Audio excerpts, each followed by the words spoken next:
Well, everybody, Cassie says she looks really tiny just tonight. Yeah, well, she always does. Cassie, it would help if you actually spoke, louder so people could hear. It's not helping. She's somehow quieter. Anyway, so Kyle over there was only there, you were here for a few minutes to watch something, then you left. You weren't here at all. They allowed me to stay here at their place to watch. I was here for the last match. Yeah, I meant for most of the pay-per-view. Anyway, so honestly, this is how the pre-show started. For about the first 30 seconds, I'm like, there's video and no audio. Graves looked like he was hungover. It's like he partied in Vegas and he spent a week in Vegas in one day. It was actually rather crazy. Looks like, well, I mean, he was with Lita, so maybe he was hung her over the desk. I don't know. Lita was hung under him. No, he was hung in Lita. Moving on from the hung talk. Everyone sounded off. It's like everybody was botching, even Booker.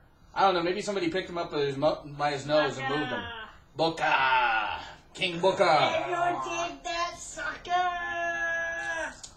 Why did you sound Hispanic saying that? No, and by the way, it's the Warriors. Can you dig it? Yes, we're grave diggers. Stop asking me that. Anyway, Golden Truth versus Fandango and Breeze. The stupid tanning booth stuff where Fandango and Breeze are like covered with these burns. It was for comedy. Fandango and Breeze deserve better. The producer's trying to get into the pizza over there. It's kind of funny. He hasn't eaten in 5 minutes, so God forbid he's hungry. But anyway, Golden Truth, I don't really care for the team. I don't care one bit for them.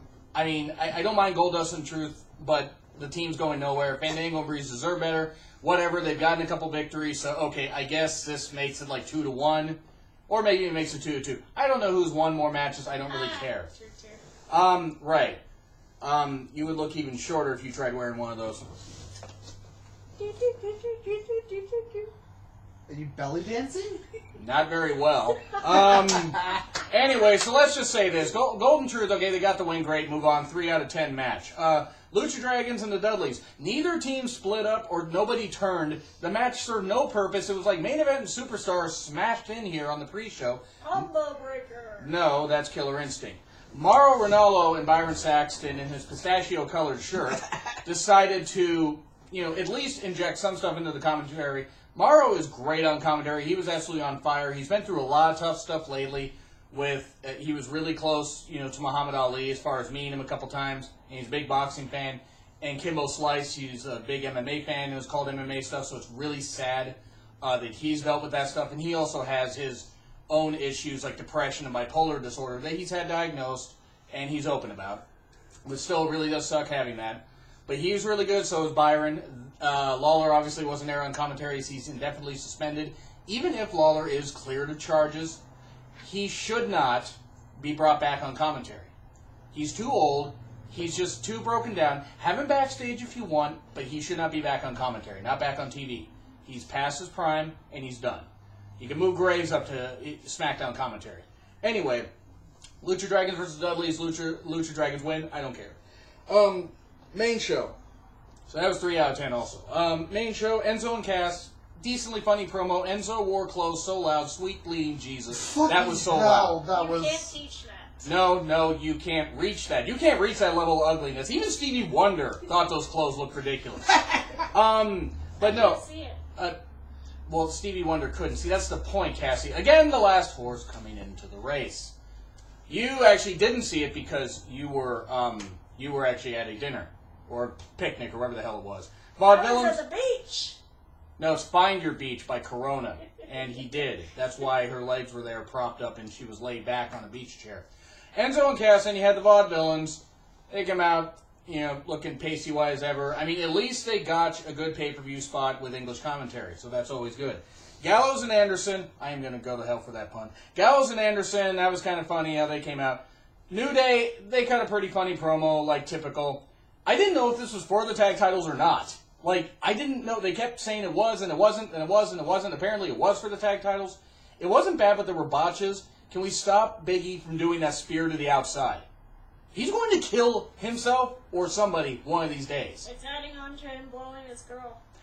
That's Xavier, not Big E. Get those people right, would you? Well, who do you think he's taking lessons from? Xavier? Yeah.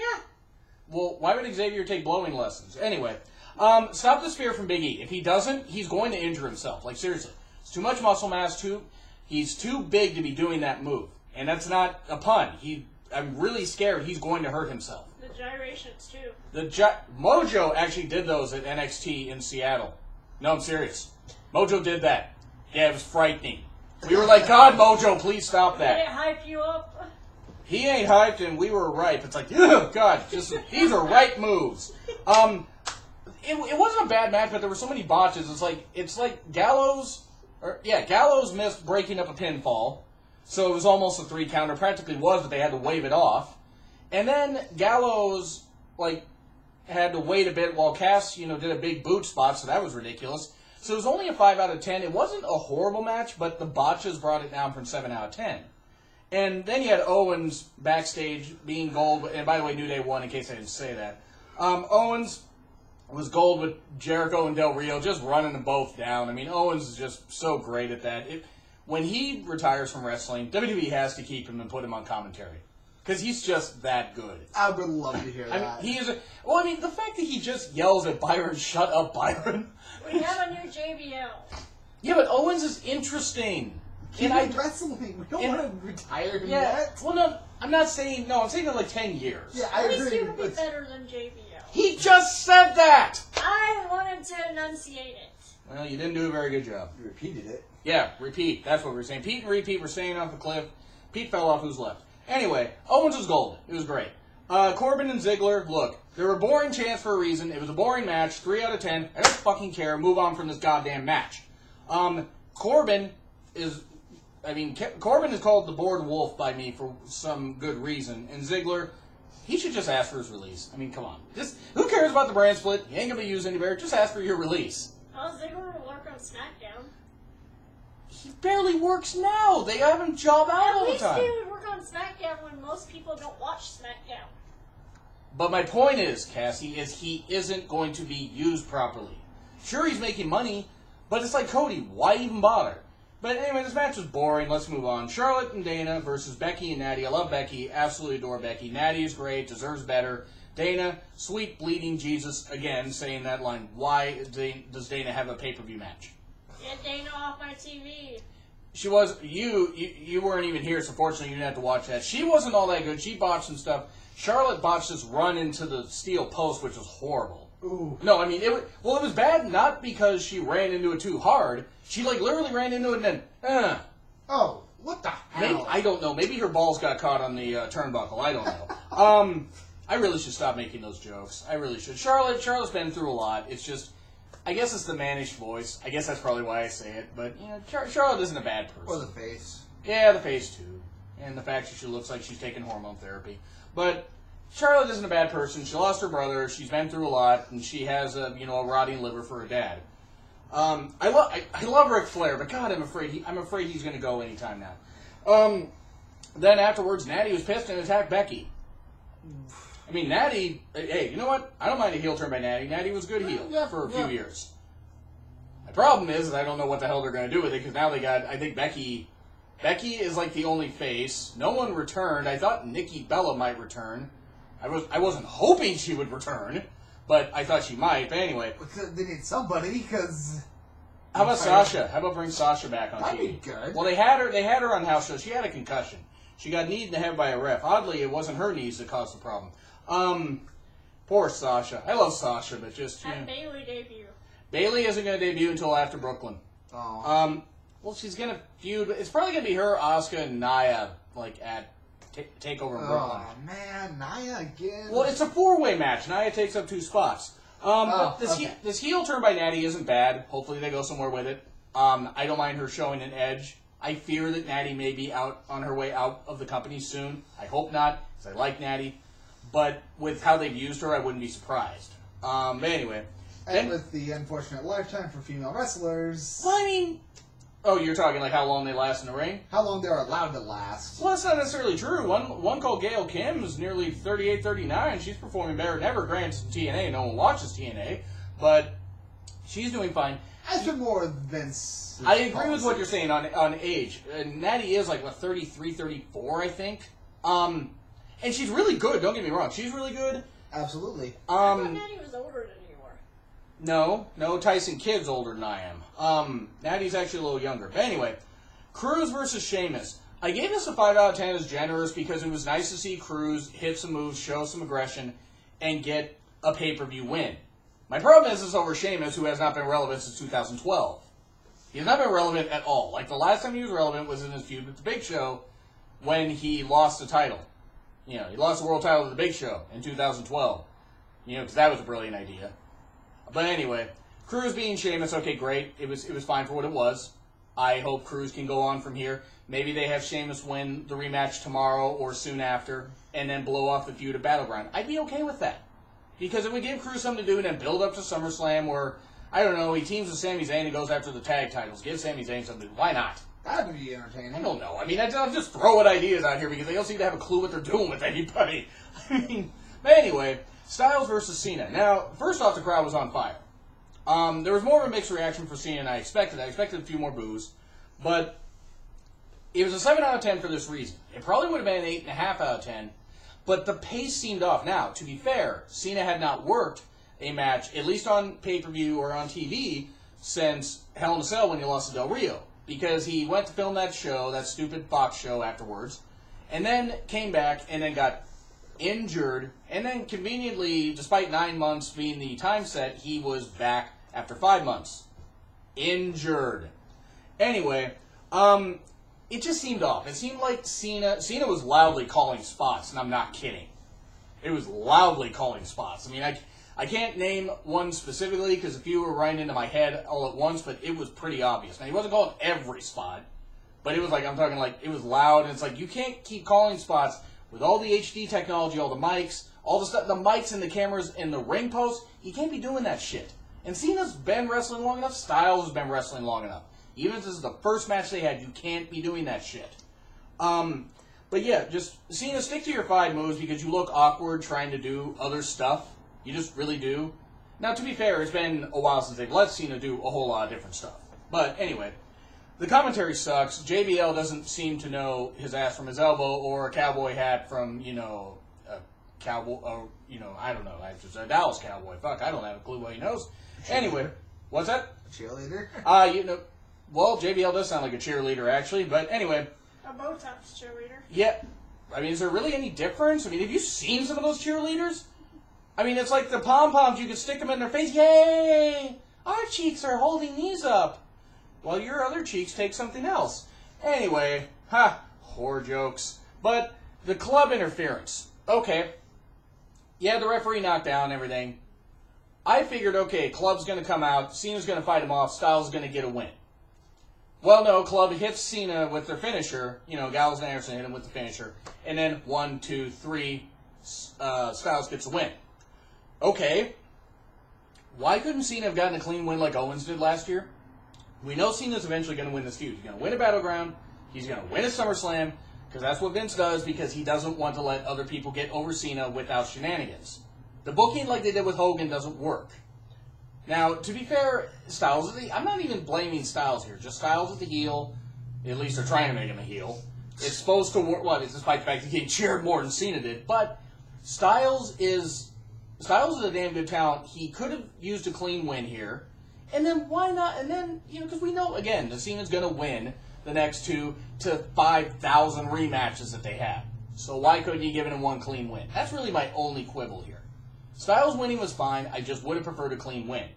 Anyway, get JBL off commentary. It's like JBL was complaining or praising the fact that any other heels like Corbin or Charlotte and Dana or, you know, when Gallows and Anderson or anybody, when any other heels were in trouble or winning, it's like, oh, you win the damn match any way you can. And then blames Styles and says that was a cheap victory.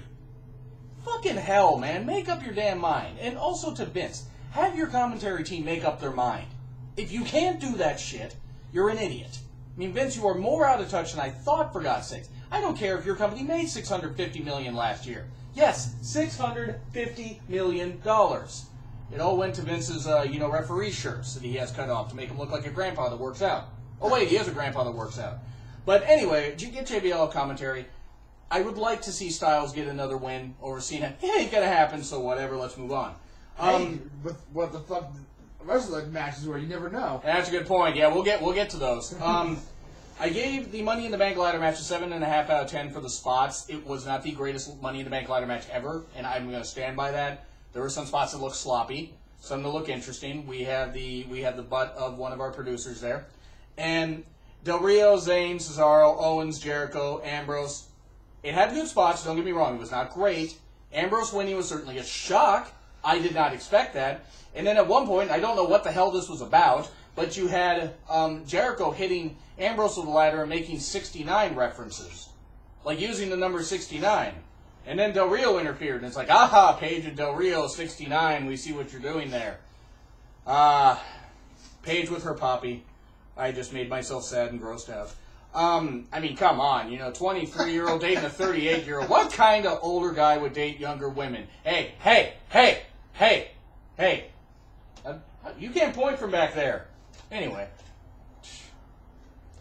God damn. 2 against 1. I lost. I don't know. It looks like I'm pointing at her, actually, because there's no depth. No, you were pointing at me. I know I was. I know. On the camera, it looks like I was pointing at her. He's pointing at me. No, anyway, it was a good ladder match. But was it the best ever? No. I mean, was it certainly fun? Don't get me wrong, it was. I thought Owens was going to win. I thought, God forbid, Jericho's going to win. Oh, God, Del Rio's going to win. There's no chance I ever thought Cesaro or Zayn was going to win.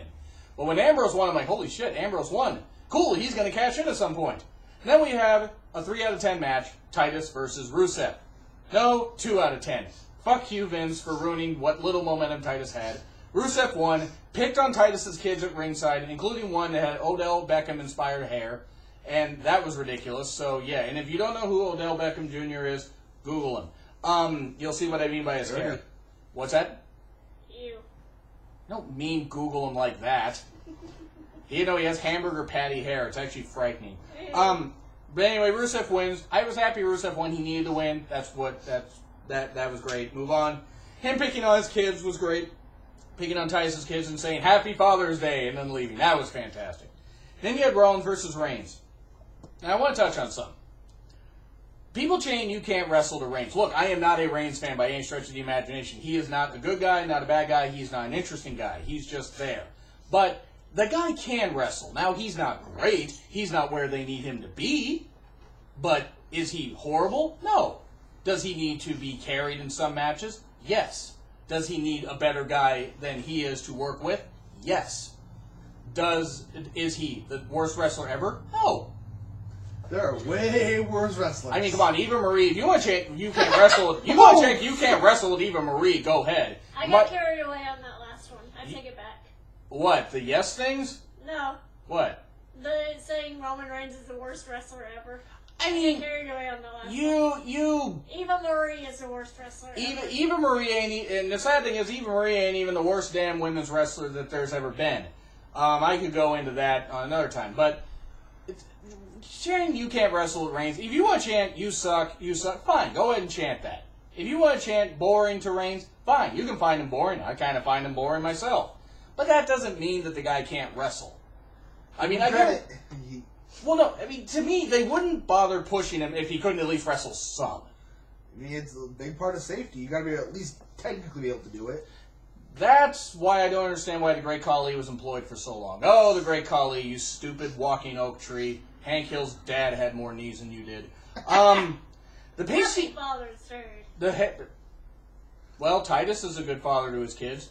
And then they know who he is. Yeah, and then here's the thing about it. Then I want to give a quick shout about the NBA Finals. So at King Swings 28, Jordan. I know you're happy the Cavs won the NBA Finals. Great job. I did not think they would. Here's the one thing though, and this is serious. What I gotta say, you have the NBA that always promotes Mother's Day. They got the players that always support Mother's Day. 90% of them support Mother's Day. Boy, they were quiet about Father's Day. I wonder why that is. I tweeted that out and people called me racist. And it's funny, I said, oh, I see. So there are no white people in the NBA without fathers or European players in the NBA without fathers. They shut up real quick. I said, right, you're going to throw around the race card, get a job, and then you can actually tell me about it. Yep, I'm scandalous and I'm going to hell for what I said. But anyway, the pace seemed off at times. It's like, now I get it with Cena and Styles. Cena had not been in the ring competitively, at least on a big stage like that, for a number of months. Same with Rollins. Rollins had worked a few house shows, but had not worked a TV match since he came back. And that was fine. They wanted to save the big TV moment for him, on pay-per-view. Makes sense. But what bothered me was the pace just seemed off. Now, it was nice they both trash-talked each other. You could argue a double turn happened because, shockingly, Rollins, after it was like 3 pedigrees. It was after a 3rd pedigree. He covers Reigns and pins him. I'm like, what? I was like literally shocked. I'm like, okay, so they just snuffed out Reigns' title reign like that. Now I'm not complaining because Reigns' title reign was a debacle. Oh God. I mean, it was a damn debacle. I mean, it's like no matter how hard they pushed him, the guy was not ready. I mean, at least ready as a face. They wanted to turn him heel right the next night. They should have. But anyway, so then you got Rollins celebrating everything, and I'm like, okay, cash in. Well, I guess there's not going to be a cash in. Here's a cash in. And like I said, I said it was going to be a successful cash in, and it was. Bullshit. It was absolutely. I actually said it was not going to be a successful cash in at all. I said there's no way he's going to win. And then Dean somehow manages to get the win. I'm like, each Shield member was champion in one pay-per-view. Holy crap! If this doesn't confirm that at Battleground, probably SummerSlam. I'm thinking SummerSlam, but if this does not confirm at SummerSlam, we're getting a Shield 3-way. With Renee, Renee, Roman's wife, and Seth's girlfriend, whoever the fuck he's dating in the middle, then, well, okay, I don't know. I kind of went off the rails here. But that would be fulfilling fantasies. Renee fulfills a lot of fantasies. Actually, there is one girl that does. She knows who she is. Ashley. Sorry, I'm not going to mention your Twitter handle, but you know who you are. Anyway, so Ambrose cashing in was certainly a surprise. And it was a great way to end the pay-per-view. Now, the match itself was like a 6.5 out of 10. I'll say 7 because of the shock of Rollins winning, because I thought Reigns was going to win. I would say 8 because of the shock of then cashing in. The cash-in brought it up to an 8. The match itself was a 7. The cash-in actually was a 10. Yeah, I mean, because I'm like... that was actually the quickest cash-in. Besides Kane, because Kane won a Money in the Bank 2010, and then cashed in on Rey Mysterio the same night. That's back when Rey's knee status. Well, Rey actually still had knees. But that was certainly an interesting way to end the pay-per-view. So would I say that the pay-per-view is more in a C+? No, I wouldn't, because honestly, really, besides Styles Cena, the Money in the Bank ladder match, and the Rollins-Reigns match, I would say, I'll give it a mild B-, which is about on pace with Payback. Because to me, there wasn't as much to this until you got to Styles and Cena. And that wasn't the fault of any of the talents. They tried. The crowd just didn't give a shit. But anyway, I would say that was fun. So, overall, was it a fun pay-per-view? Yeah, it ended fun. Certainly ended fun. You guys got back just in time to see, the last few minutes of the match. So that was awesome. And Kyle is doing his celebratory fisting, and on that note, we should end the show. Follow me on Twitter if you'd like, @Reborn Again, REBOURNE again. Cassie is doing hand motions. See you, and poking her in the booth.